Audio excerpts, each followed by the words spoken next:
They were here. On the afternoon of April 14, 1935, the air over the Oklahoma Panhandle was clean and still, and then, on the northern horizon, a darkness appeared, 200 miles wide and rolling south. Within minutes it swallowed the sun whole. They would remember it as Black Sunday, but the story of how the land itself turned against them had begun a long time before. For a single generation, the southern plains had been the promise of America. Rain follows the plow, the land agents had told them, and for a while it seemed almost true. When wheat prices soared through the Great War, the farmers came by the thousands and tore up the wild grass, the deep-rooted prairie that had held this soil in place for 10,000 years. Tractors broke ground their grandfathers could never have touched. By the early 1930s, the native grass was almost gone, turned under for one more field of wheat. The plains had been stripped down to bare, loose earth. And then, in 1931, the rain simply stopped falling. The drought would last, in some places, the better part of a decade. The wheat withered in the fields, the creeks dried to cracked mud, the plowed ground turned to fine gray powder. And the wind, which had always swept across these open plains, now found nothing left alive to hold the land down.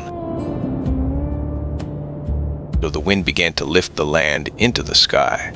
The first big storms came in 1932. There were 14 of them that year. The next year there were nearly 40.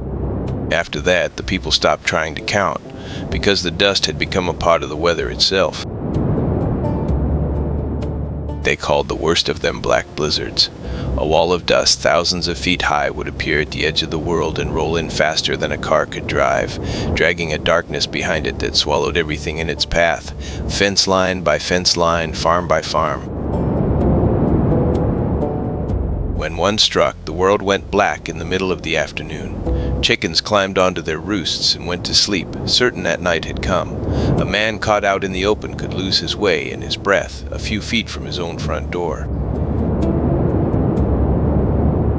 Across Kansas, Oklahoma, Texas, Colorado, and New Mexico, families learned the rituals of survival.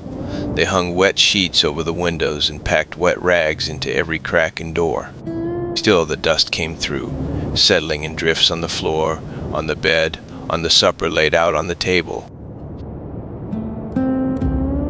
In Spearman, in Beaver, in Boise City, in 100 small towns, out on the high plains, people learned to keep one eye always on the horizon. When the sky in the distance turned a dirty brown and began to climb, they dropped what they were doing and ran for shelter. In the very worst years, the storms came on 100 days or more. Children were born who had never seen a good rain. People grew so used to the darkness and the grit between their teeth that they stopped counting the storms at all, and began instead to count the clear days. There was no door the dust could not find, no field it could not bury, no corner of a life it did not reach. It worked its way into the flour and the milk, into the engines of the cars, into the lungs of every living thing that breathed out on those plains. On Easter Sunday, 1935, a storm buried Baca County, Colorado, in a single afternoon. 2 weeks later came Black Sunday itself, the worst that anyone, in all those years, had ever seen. It was the day a reporter, watching it come, first wrote down the words, "The Dust Bowl." The dust that hung in the air worked its way deep into the lungs. They came to call the sickness dust pneumonia. In the worst counties, it filled the small graveyards as surely as the drought had emptied the fields, and there was little a country doctor could do but wait for the wind to die. On a single bad day, one storm could carry off 300 million tons of topsoil, the living skin of the land, lifted whole into the sky. The dust traveled 1,000 miles and more, turning the noon sun red over Chicago, sifting onto the desks of Washington, falling on the decks of ships far out in the Atlantic. Close to home, the damage was harder to bear.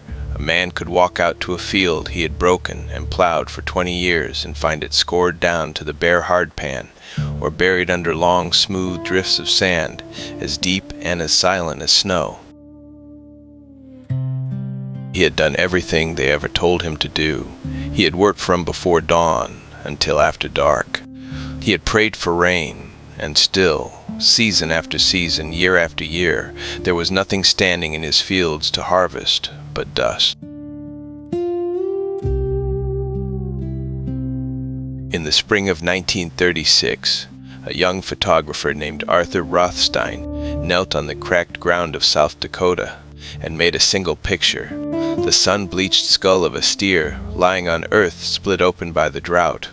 It became the face of a dying land, printed in newspapers from coast to coast, so that Americans who had never seen the plains could finally begin to understand.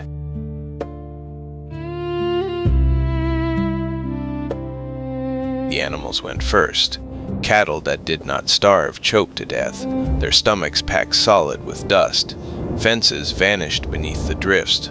Plows and wagons and whole machines sat abandoned where they had stopped, buried to the axle, slowly disappearing under the moving earth. And then, one by one, the houses fell silent, the windows filled with sand. The people who had come here with such hope, who had broken this land and bet their lives on it, now stood at their doors and watched it break them in return. Some of them refused to leave. They tied a knot at the end of the rope and held on, and they wrote letters to Washington, begging for help that came slowly, if it came at all.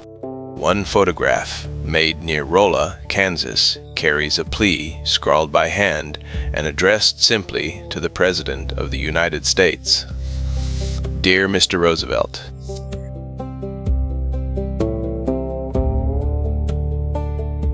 but hundreds of thousands had nothing left to hold them.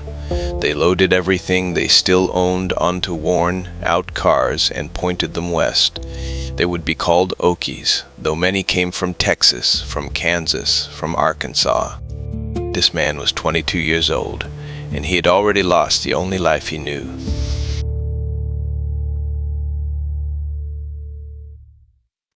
What waited for them in California was not the promised land. They lived in roadside camps and along the ditch banks, picking cotton and fruit for a few cents a day, turned away from the towns they passed through. 250,000 people left the plains in those years, and many of them never went home again. Slowly, the country began to answer. Young men of the Civilian Conservation Corps fanned out across the plains and planted rows of trees, more than 200 million of them, a living wall meant to break the wind that had broken the land. Farmers learned too. They learned to plow along the curves of the land instead of against them, to leave the stubble in the ground to hold the soil, to let the worn-out fields rest, and the government, for the first time, paid them to let the wild grass come creeping back. It came back slowly, but it came, and in the autumn of 1939, after nearly 10 years, the clouds gathered low over the southern plains, and the rain, at long last, returned to the dust. In time, the dust settled. The grass crept back over the buried fences and the empty farms, and the worst of it passed into memory. The men and the women who stayed, and the ones who packed up and fled, the faces in every one of these photographs are all gone now. But once, on this broken and beautiful land, beneath that great black sky, they were here.